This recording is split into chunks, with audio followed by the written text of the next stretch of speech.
everybody and all these other groups, they've always looked at us as a different group from them. All of these other groups who's scrambling and whining now, all of these other groups have always looked at us, foundational Black Americans, as different from them. They've always done that. And whenever something is positive popping off, they've gone out of their way to separate their positive achievements from us, to tack that up to their ethnic group. You understand? So if somebody comes over here from Uganda and they get a PhD, all of that we all black, all of that we all black, all of that we all black, with kumbaya, that goes out the window. That goes out the window. If they get a PhD, I'm Ugandan American. This is a win for Uganda. You see, whenever something positive is done, all of these groups go out of their way to differentiate themselves from us. Now, if it's something negative, hey, we all black, hey, we all black. Come on now, we brothers. If they want to come over and pull a scam, hey, man, we all black. Hey, man, we all black. If they're raping people and robbing folks and they get caught and go to jail, hey, man, you know, we all black, brother. We all black, brother. We all black, brother. Well, let us try to touch something in their culture. Remember when Michael B. Jordan tried to use a name for that Trinidadian rum? He made some rum and tried to use a name. I forgot what the name was. Juve, something like that. And all the Trinidadians, boy, they showed their true colors. Like, hey, no, that's our culture. Don't you touch our culture. They raised hell, and all he was doing was using a name, a Creole name. And they sat here and raised hell. They showed you how together we were. They're like, oh, no. Y'all can't touch our culture. They want to gatekeep their stuff, but we're supposed to make our stuff a buffet so everybody can eat off of it. No, I want to gatekeep too. No. Let's all do some gatekeeping. And that's why we are owning our culture and we're owning foundational Black American achievements the same way other groups do. Okay, where are we? All right, let's get, what's your name? China Black. While we're waiting on Miss Kelly, we'll get China Black on here. You can turn your microphone on. China Black, that would be great. Good night, everyone. My question would be, how do you feel about the rise? Well, I'm from New York City. The rise in Asian hate, and like in New York, unfortunately, when this has been occurring, it's been a person of color. So, you know, that it's like when you turn on the news and something happens, you hope it's not a person of color, and it is. And I'm thinking like, oh, is this some kind of setup or whatever? Because it's just always so ironic.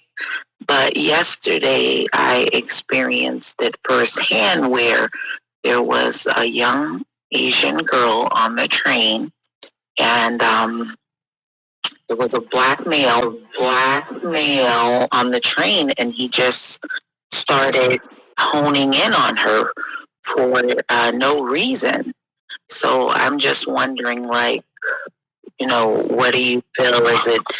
Is it racial? Is it more, you know, mental illness?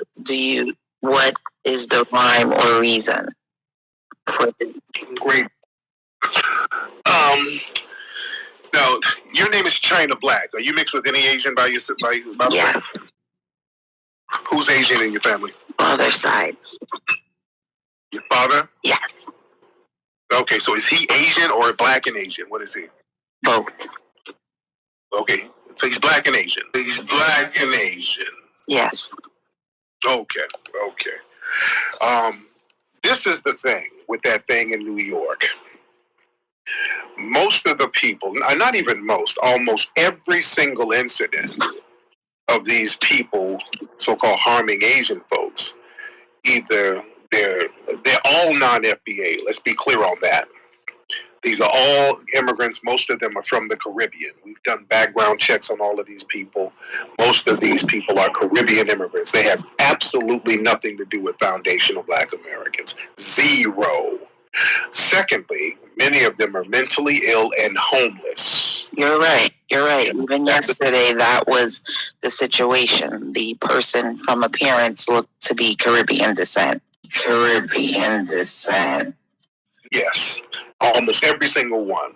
See, this is why we differentiate ourselves. We differentiate ourselves because what happens is these type of crimes happen, and whenever something negative happens, and it's a black person, no matter where the black person's from, they're just they black. group them together. Yeah, and then it becomes, how come you black people ain't doing anything about it? We become responsible.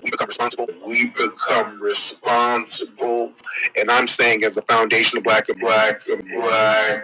American, we are not responsible for foreign criminals doing any crime. It has zero to do with us. But the problem is they use that to justify new crime bills. Because let's be clear, a lot of those people are being paid.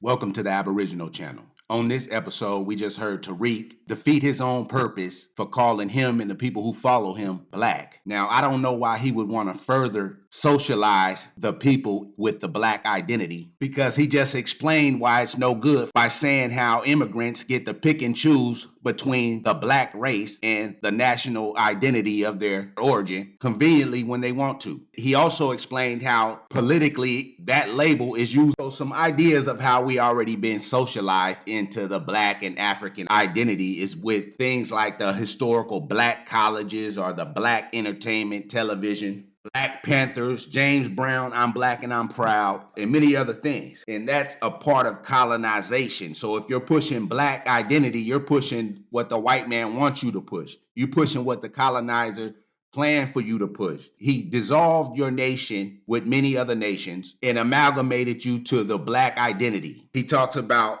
the Tut language and how it was developed on the slave plantations, and how that was the language that his people was speaking. But my people never spoke that language because they were never on the slave plantations. His historic doctrine is all false in my eyes. And at the end of this video, I put a short clip on there to show exactly why the Aboriginal people here should never ever use the word black to describe themselves or their people. Tariq also says that the Aboriginal people here, when the so-called Africans came in the ships, they mixed together and they were all enslaved together. That's somebody just making up history as he goes. Either that or he's being paid behind the scenes to propagate this false identity and false historic narratives. So he says that if you can go back to 1870 on the census, that you're part of his team, basically. My documents go beyond that. It goes before 1870, but not too much further back. And that's for one reason. That's because the documents were destroyed. So right here, we're looking at the Alabama Research Outline, where it talks about information concerning the counties. Now, my people are from Alabama before colonization in that area. So right here in the county information, it talks about things that went down with the counties. Right here at Jackson County, it says it was created by the Act of Alabama Territorial General Assembly on the 13th December 1819 from land ceded to the state by the Cherokee Indians. Further on, it says Union troops burned the courthouse and most of the county records in 1864. Now, why did they destroy the records? In previous videos, we talked about the institution of white slavery. So 2 reasons why they would have destroyed all the records all around this nation. Because they were hiding the identity of the people, which you'll see in the last couple of minutes of this video, how your identity went from being a nationality to a race or color of race. You went from being from an Indian nation or an Aboriginal nation to being black, Negro, and colored on the documents. And in the previous video, we also talked about how the so-called black people, as the book called them, in Virginia, the documents or the history had been switched to label them slaves when they had never been labeled that before. Okay, so that's how this whole thing has went down. They destroyed the records and then they came back with this scenario. And every time you call yourself a black American, you are furthering colonization. You are working for the European. He said that your origin was from a slave and that you was black. So now you call yourself black and you have accepted and embraced the slave origin that he gave you. And that's real weak. And that's real weak. So in reality, Tariq Nasheed is pushing colonization. He must well go get on the payroll and start getting paid for the shit. Because that's the exact same propaganda that they are pushing. So if he calls himself separate from them, stop pushing the same narratives that they're pushing. Go and do some research because you don't know shit. Shameful, shameful, shameful. Shameful, shameful, shameful. And that's real weak. All right, let's get Maroc in here. Maroc, what's up, Maroc? Bring your microphone on. Yeah, if you'll allow me, I just wanted to, because I'm getting a lot of people not believing that Black people were here before Columbus. So I wanted to post in the Tron a direct quote from Columbus himself about Black people, if you allow me. Go ahead. Thank you. Go ahead. He's going to post a direct quote from Columbus. And listen, man, it's not even up for debate. People trying to have these janky debates about whether or not Black people were here before Columbus. I mean, this has been proven without a shadow of a doubt. This is not even up for debate. I don't really debate with people about it because usually if somebody tries to say otherwise, they're low-key trolling because evidence is evidence. I'm sorry. Evidence is evidence, facts are facts. Everybody ain't lying. All of these different scholars, they're not lying. All of these different explorers, they're not lying. Yeah? Everybody's not lying. And many of these explorers, when they got here, and this is the thing, when we show the proof, then people try to get, and listen, a lot of these arguments are to waste time because I've seen some of these arguments and basically it's a bunch of time-wasting plebiscite babble. When we start posting evidence of different explorers saying that they saw Black people here, the same people that they saw in Ethiopia, which was Africa, meaning they were the same, they looked the same as people looked in Africa. Then folks want to start trying to deflect into DNA. Well, what was their DNA? Well, what did it look like? Well, were they the same species of Black? The same species of Black? I mean, they could have been black, but not black like us. Not black like us. Not black like us. It is this. It gets into plebiscite talk. Bottom line, family, this is not anything up for debate. There were Black people who look like us, look like Black people now, walking around North America by the thousands. Centuries ago, way before Columbus. That's just the fact. It's been proven through archaeology, through DNA. It's been proven through DNA. It's been proven through firsthand accounts. When they got here, they said who they saw. The redskin natives even told them about the black-skinned people. The black-skinned people. It's all over North America, South America. This is a fact. Out here, well, I'm not in California now, but where I live in California, you can still look up images of what they look like. Look up the Ohlone tribe. They look like Black people you see today. Down in Mississippi, they had those Black Aboriginal tribes. Black Aboriginal tribes. If you look at a lot of images or paintings, especially from around the 1600s, of what Native Americans were black-skinned people, man. That's just what it is. And these people were put into slavery. These people were put into slavery.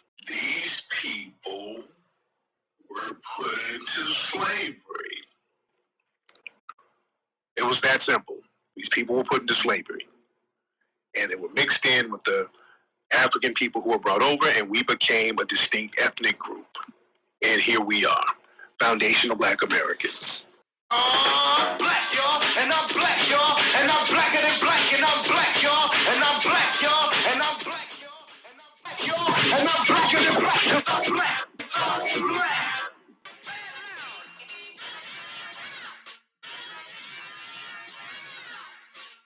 My purpose in doing this video is to expose the paper genocide that happened towards millions of our people, the people who are so-called black. This is public information.